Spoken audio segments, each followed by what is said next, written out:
नंदी कैसे बने भगवान शिव के वाहन। पुराणों के अनुसार नंदी असल में शिलाद ऋषि के पुत्र थे और शिलाद ऋषि थे ब्रह्मचारी। दरअसल हुआ यूं कि ब्रह्मचारी व्रत का पालन करते करते शिलाद ऋषि के मन एक भय बैठ गया। भय था कि बिना संतान उनकी मृत्यु के बाद उनका वंश समाप्त हो जाएगा। इसलिए उन्होंने अपने वंश को आगे बढ़ाने के लिए एक बच्चा गोद लेने का मन बनाया। मन तो ऋषि शिलाद ने बना लिया, लेकिन दुविधा ये थी कि ऋषि ऐसे बालक को गोद लेना चाहते थे जिस पर भगवान शिव की असीम कृपा हो। अब ऐसा बालक ढूंढने से भी मिलना मुश्किल था, तो ऋषि भगवान की घोर तपस्या में लीन हो गए। लंबे समय तक तप करने के बाद भी उन्हें इसका कोई भी फल प्राप्त नहीं हुआ। ऐसे में ऋषि शिलाद ने अपनी तपस्या को और भी कठोर कर दिया। काफी समय के कठोर तप के बाद आखिर भगवान शिव प्रसन्न हुए और उन्होंने ऋषि शिलाद को दर्शन दिए। भगवान शिव ने शिलाद ऋषि से कहा, मांगो, क्या वर मांगना चाहते हो। ऋषि शिलाद ने अपनी कामना भगवान शिव से जाहिर की। भगवान शिव ने शिलाद को पुत्र का आशीर्वाद दिया और वहां से चले गए। अगले ही दिन जब ऋषि शिलाद पास के खेतों से गुजर रहे थे तो उन्हें वहां एक नवजात बच्चा मिला। बच्चे का मुख बेहद ही मनमोहक और लुभावना था। ऋषि बच्चे को देख बहुत खुश हुए और यह सोचकर इधर उधर देखने लगे कि इतने प्यारे बच्चे को इस हाल में यहाँ छोड़कर कौन चला गया।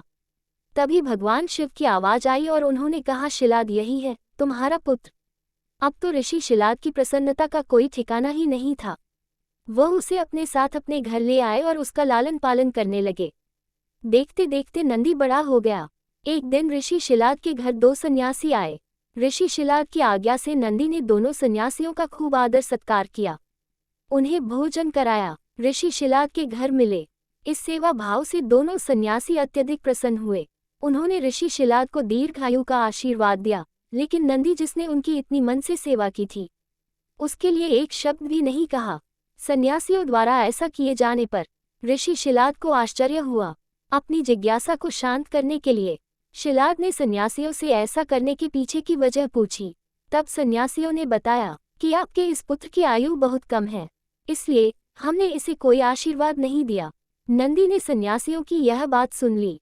नंदी ने अपने पिता से कहा, आपने मुझे स्वयं भगवान शिव के आशीर्वाद से पाया है, तो मेरे इस जीवन की रक्षा भी भगवान शिव ही करेंगे। आप इस बात की बिल्कुल भी चिंता न करो। इतना कहते हुए नंदी भगवान शिव की आराधना में लग जाता है। अपने पिता की तरह ही नंदी ने भी भगवान शिव को प्रसन्न करने के लिए कठोर तप किया। फलस्वरूप भगवान शिव प्रसन्न हुए और नंदी को बैल का मुख देकर अपना सबसे प्रिय और वाहक बनाया। इस प्रकार नंदी भगवान शिव के सबसे प्रिय वाहन बने और समाज में उन्हें पूजनीय स्थान भी मिला।